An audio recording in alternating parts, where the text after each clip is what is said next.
Con l'assessore al turismo del comune di Cagliari, Alessandro Sorgia, Cagliari che come capoluogo di regione ospita questa giornata conclusiva di un trittico che ha visto protagonista l'intera Sardegna, di un progetto Agitamus davvero meritorio. Sì, io faccio i complimenti agli organizzatori, al Comitato Paralimpico per un'iniziativa veramente su cui abbiamo creduto fin da subito. Devo dire che io da assessore al turismo lo vedo anche come barriera architettonica anche per un turismo accessibile. Anche chi viene a visitare la nostra città deve essere messo nelle condizioni, anche per purtroppo chi ha dei problemi, di poter avere una città a misura anche di turista. Assessore, Cagliari si è già mossa in questa direzione, come d'altronde stanno facendo anche le altre città.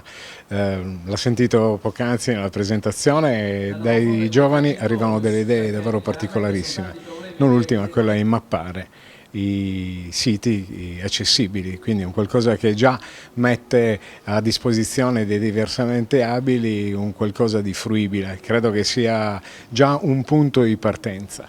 Sì, è un punto di partenza, non deve essere un punto di arrivo, ma un lungo percorso deve essere fatto. Io mi complimento con i ragazzi per questa iniziativa e io devo ascoltare le tradurre in azione politica e lo farò senza dubbio perché credo veramente che questa sia un'ottima iniziativa per la città di Cagliari.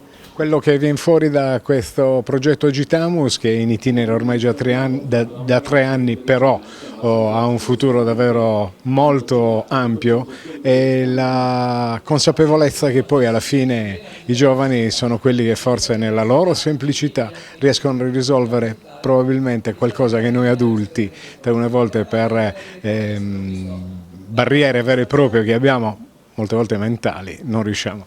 Sì, ha detto bene, barriere culturali prima di tutto, oltre che strutturali.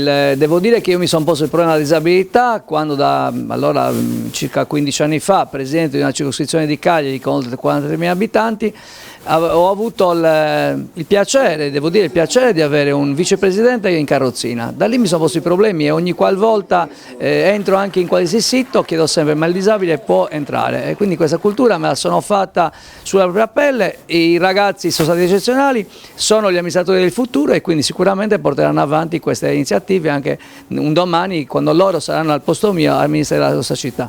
Grazie. Grazie a voi.